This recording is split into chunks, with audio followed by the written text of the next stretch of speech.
परिचय। मीना, ये दोपहर के भोजन का समय है, फिर तुम भोजन क्यों नहीं कर रही हो? मेरा दांत दर्द कर रहा है, काश मैं एक पौधा होती। एक पौधा? क्यों? उनमें हमारी तरह दांत नहीं होते हैं, जबकि वो अपनी वृद्धि के लिए खनिज पदार्थ ग्रहण करते हैं। लेकिन वो ये कैसे करते हैं? चलो, मैं आपको प्रक्रिया बताती हूँ।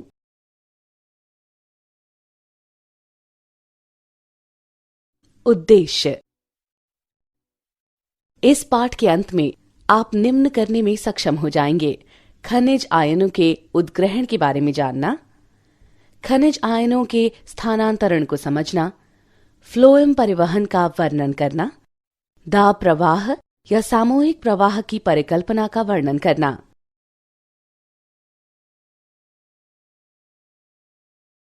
खनिज आयनों का उद्ग्रहण।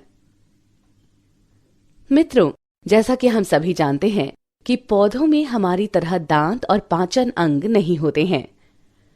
वो अपनी कार्बन एवं अधिकतर ऑक्सीजन की आवश्यक मात्रा वातावरण में उपलब्ध कार्बन डाइऑक्साइड से प्राप्त करते हैं। हालांकि उनकी शेष पोषण की आवश्यकता हाइड्रोजन हेतु मृदा से प्राप्त खनिजों, पदार्थों तथा जल से पूरी होती है। अब आइए जानें कि वो खनिज आयनों का उद्ग्रहण कैसे करते हैं। जल के समान सभी खनिज तत्व जड़ों द्वारा निष्क्रियता विधि द्वारा अवशोषित नहीं किए जा सकते। इसके लिए दो कारक जिम्मेदार होते हैं। मृदा के अंदर खनिज आवेशित कणों आयनों के रूप में रहते हैं, जो कि कोशिका भित्ति को पार नहीं कर सकते हैं, और मृदा में उपस्थित खनिजों की सांद्रता प्रायः जड़ों में उपस्थित खनिजों की सांद्रता से कम होती है। इसलिए अधिकतर खनिज जड़ों में बाह्य त्वचा की कोशिकाओं के कोशिका द्रव्य में सक्रिय अवशोषण के द्वारा प्रवेश करते हैं। इसमें एटीपी के रूप में ऊर्जा की आवश्यकता होती है। आयनों का सक्रिय उद्ग्रहण जड़ों में जल विभव प्रवणता के लिए आंशिक रूप से जिम्मेदार होता है, और इसलिए परासरण द्वारा जल के उद्ग्रहण के लिए कुछ आयन बाह्य त्वचा कोशिका में निष्क्रिय रूप से भी संचलन करते हैं। क्या आप जानते हैं कि आयन सक्रिय एवं निष्क्रिय दोनों परिवहन द्वारा मृदा से अवशोषित किए जाते हैं?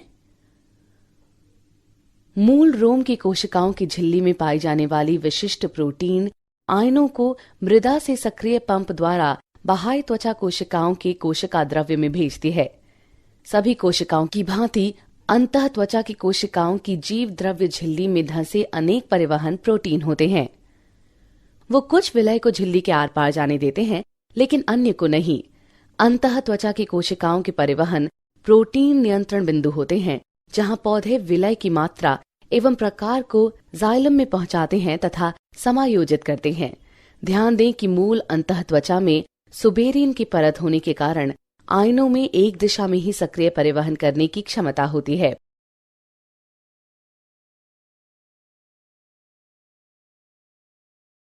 खनिज आयनों का स्थानांतरण। जब आयन सक्रिय या निष्क्रिय उद्ग्रहण से या फिर दोनों की सम्मिश्रित प्रक्रिया के माध्यम से जाइलम में पहुंच जाते हैं, तब उनका परिवहन पादप, तने एवं सभी भागों तक वाष्पोत्सर्जन प्रवाह के माध्यम से होता है। खनिज तत्वों के लिए मुख्य कुंड या सिंक पौधों की वृद्धि का क्षेत्र होता है, जैसे कि शिखाग्र एवं पार्श्व विभाज्योत्तक, तरुण पत्तियां, विकासशील पुष्प, फल एवं बीज तथा भंडारण अंग। खनिज आयनों को जल्दी ही पुनः संघटित विशेष रूप से पुराने जरावस्था वाले भाग से किया जाता है। पुरानी तथा मरती हुई पत्तियां अपने भीतर के खनिजों को नई पत्तियों में निर्यातित कर देती हैं। इसी तरह पत्तियां पर्णपाती वृक्ष में झड़ने से पहले अपने खनिज तत्वों को अन्य भागों को दे देती हैं। जो तत्व प्रायः त्वरित संचालित होते हैं वो हैं फास्फोरस, सल्फर, नाइट्रोजन और पोटेशियम। कुछ तत्व जो कि संरचनात्मक कारक होते हैं, जैसे कि कैल्शियम, इन्हें पुनः संचारित नहीं किया जाता है। इसलिए जाइलम केवल अकार्बनिक पोषकों का परिवहन करता है, जबकि फ्लोएम कार्बनिक पदार्थों का परिवहन करता है। फ्लोएम परिवहन। अब आइए अगले विषय अर्थात फ्लोएम परिवहन की ओर बढ़ें। आहार मुख्यतः शर्करा वाहिका ऊतक के फ्लोएम द्वारा उद्गम से कुंड की ओर परिवहनित की जाती है। सामान्यतः स्रोत को पौधों का वह हिस्सा माना जाता है जहां आहार संश्लेषित होता है, जैसे कि पत्तियां और कुंड। यह वह भाग है जहां भोजन एकत्र होता है, लेकिन स्रोत तथा कुंड अपनी भूमिकाएं मौसम या पौधों की जरूरतों के अनुसार बदल भी सकते हैं। जड़ों में एकत्र शर्करा वसंत के आरंभ में आहार का स्रोत बनने के लिए संचारित हो सकती है, जब वृक्ष की कलियां कुंड के रूप में काम करती हैं। उन्हें प्रकाश संश्लेषण साधनों की वृद्धि एवं परिवर्धन हेतु ऊर्जा की आवश्यकता होती है। चूंकि स्रोत और कुंड का संबंध परिवर्तनशील है, अतः फ्लोएम में गति की दिशा ऊपर या नीचे की ओर अर्थात दो तरफा हो सकती है। जाइलम के साथ यह विपरीत है, जहां गति सदैव नीचे से ऊपर की ओर एक दिशा में होती है। यद्यपि वाष्पोत्सर्जन का जल एक तरफा प्रवाह करता है, किंतु फ्लोएम के रस में भोजन का परिवहन सभी दिशाओं में हो सकता है जब तक स्रोत और कुंड शर्करा का उपयोग संग्रहण तथा अपादान में सक्षम हो। फ्लोएम रस में मुख्यतः जल एवं शर्करा होती है, लेकिन अन्य शर्कराएं, हार्मोन तथा अमीनो अम्ल आदि भी फ्लोएम के द्वारा स्थानांतरित होते हैं।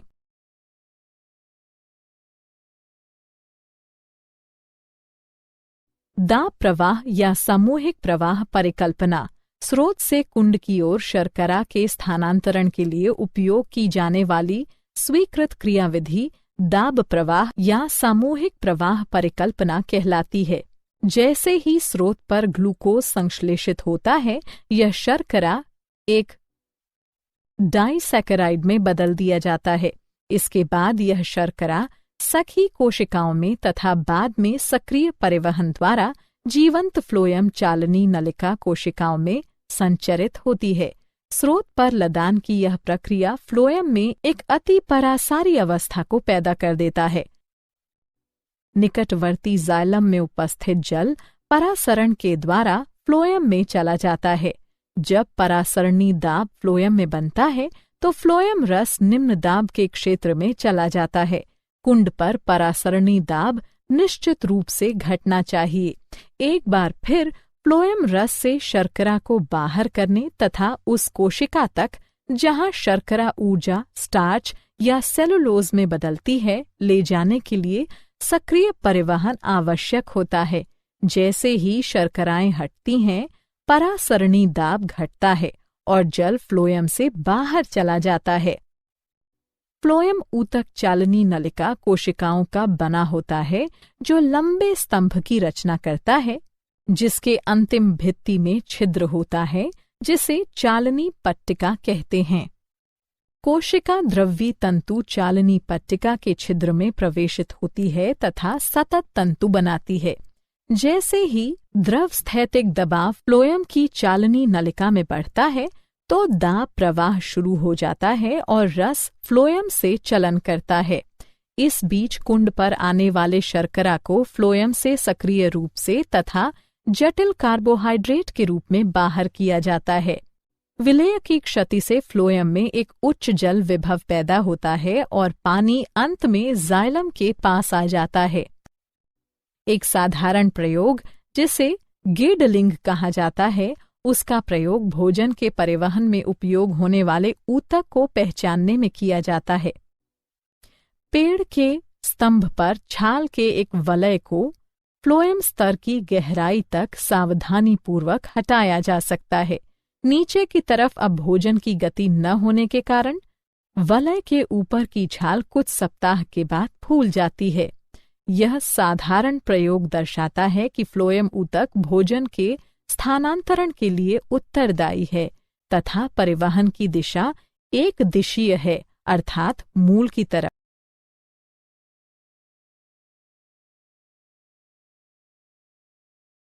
सारांश। आइए हमने जो कुछ सीखा है उसे संक्षेप में दोहराएं। अधिकतर खनिज जड़ों में बाह्य त्वचा की कोशिकाओं के कोशिका द्रव्य में सक्रिय अवशोषण के द्वारा प्रवेश करते हैं। इसमें एटीपी के रूप में ऊर्जा की आवश्यकता होती है। आयन सक्रिय एवं निष्क्रिय दोनों परिवहन द्वारा मृदा से अवशोषित किए जाते हैं। मूल रोम की कोशिकाओं की झिल्ली में पाई जाने वाली विशिष्ट प्रोटीन आयनों को मृदा से सक्रिय पंप द्वारा बाह्य त्वचा कोशिकाओं के कोशिका द्रव्य में भेजती है। अंतः त्वचा की कोशिकाओं के परिवहन प्रोटीन नियंत्रण बिंदु होते हैं, जहां पौधे विलेय की मात्रा एवं प्रकार को जाइलम में पहुंचाते तथा समायोजित करते हैं। जब आयन सक्रिय या निष्क्रिय उद्ग्रहण माध्यम से जाइलम में पहुंच जाते हैं, तब उनका परिवहन पादप तने एवं सभी भागों तक वाष्पोत्सर्जन प्रवाह के माध्यम से होता है। खनिज तत्वों के लिए मुख्य कुड सिंक पौधों की वृद्धि का क्षेत्र होता है, जैसे कि शिखाग्र एवं पार्श्व विभाज्यों तक, तरुण पत्तियां, विकासशील पुष्प, फल एवं बीज तथा भंडारण अंग।